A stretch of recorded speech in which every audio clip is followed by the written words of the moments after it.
Now I want to explain to you some more about my process for prepping my warp chains or planning my warp chains before I ever walk up to the warping board. I have learned the hard way that it can be really hard for me to count, even to two, and that slaying the reed is often really tricky for my particular eyesight issues because it's hard for me to see the dents. So the last time I tried warping multiple colors at the same time, uh, holding the yarn between my fingers as I wound it around the warping board, it didn't occur to me until I sat down to warp the loom from front to back this time that I was going to need to uh, because of the way the colors ran in sequence. I was going to have to leave spaces in the reed accurately counted to put the colors in the order they were supposed to go. And that was warping from front to back.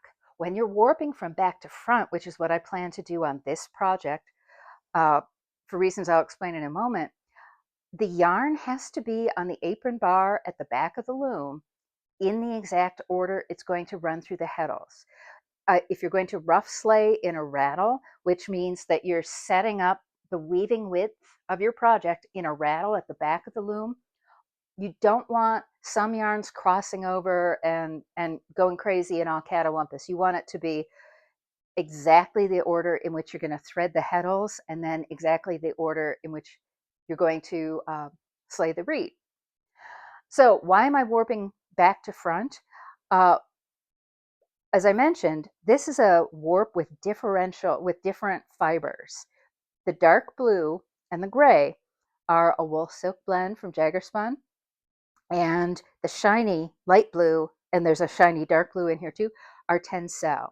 And my boss, among many other weavers, experienced weavers I talked to, have been making a lot of noise recently about don't use Tencel in your warp, don't do it, don't do it. And so I'm a little nervous. The fewer times these warp yarns have to go through the heddles on the shafts, the safer all my yarn's going to be. So I want to warp from back to front. And this means winding my warp chain in the exact same color order I'm doing without any fancy speed saving tricks. And I'm not dissing on these speed saving tricks by any means. Janet Dawson of the Hand Weaving Academy's website has written some really cool blog posts on how, if you need to speed chain, here's a couple different ways to do it. But as I said, I found that that did not work very well when I was uh, warping 4 different colors at a time for my bamboo scarves because I had to count so much, and it slowed me down once I got to the loom. So I would rather take a little more time at the warp chain part of the project than when I'm sitting down at the loom and trying to slay the reed or get everything into the heddles. So also, I am not convinced, or I just don't know. This is me. This is nobody else. I just don't know how well Janet's fast chain techniques are going to work when you're warping from back to front, where, as I said, everything has to be in order.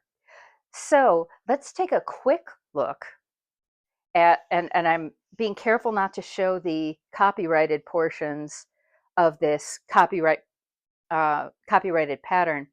Let's take a quick look at where I can and cannot speed up winding my chains. So as I think you can see, there we go. Uh, I have got 4 colors in 2 different yarns to work with. 2 of the gray, I am substituting I'm substituting all these colors because the original pattern is in sort of rust colors that I just don't wear. So 2 of the gray, 14 of my dark blue wool silk blend, then 1, 1, 1, 1, 1, 1, 1, 1 of the 2 Tencel yarns. then you go back to 14 of the dark blue, 2 of the gray, and then 8 of the 2 Tencel yarns for one pass through. So as I was making these warp chains today, I could speed things up a little bit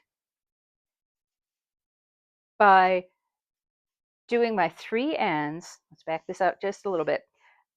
First I did 3 ends of gray because I absolutely positively do want floating selvages. Deflected double weave is one of those weave structures where you really want to make sure that your weft yarns are going all the way across the warp and are caught going over and around the floating selvages. Then I did this whole repeat of 2, 14, 8, 14, 2, 16. And then I made a loop in my counting thread. And I did the same thing again, and I did the same thing again. So that was 3 of my 6 repeats.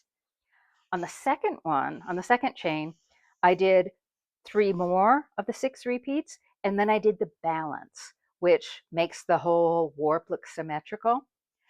And again, did 3 of the gray for the floating selvage. But actually I did 5 because when I made my first pass on this, I forgot 2 of the gray ends that are supposed to be somewhere in here. So when I take this to the loom and I'm arranging everything on my lee sticks and on my rear apron bar, my Warp Beams apron bar, I will move 2 of these extra ends and just put them in the right place before I beam the warp and get ready to do my heddles. So that is how I like to plan my warp chains, because as I'm threading the heddles, it will, well, actually it won't because the cross, no, the cross still will be there. The counting thread won't be there. But I can, for instance, bind off, clip each of these pattern repeats before I start threading the heddles, just to make sure that I've got everything in, that I haven't miscounted or haven't messed up any of my threading. So planning your warp chain before you go anywhere near your warping board can give you a leg up. You might decide, yes, I do want to warp from front to back, or no, I don't want to warp from front to back, I want to warp back to front. You can decide I want to do a speed method, or no, I'd rather take the time to lay out my warp chain exactly in the exact color order I'm going to need for my project. Or you can decide, no, right now I just want to be getting to the loom and I want to get the warp chains off the board as soon as possible. So there's a lot of considerations. All of them are valid. And but it's also why, again, it's worth taking the time before you go to the warping board to think about, how can I set this up so that I'm as happy as possible when I actually get to the loom and I don't have to reconfigure things on the fly. Also thinking about, again, long beforehand, whether you want to work from back to front or front to back, or there are combo methods. Thinking about that beforehand makes a big difference.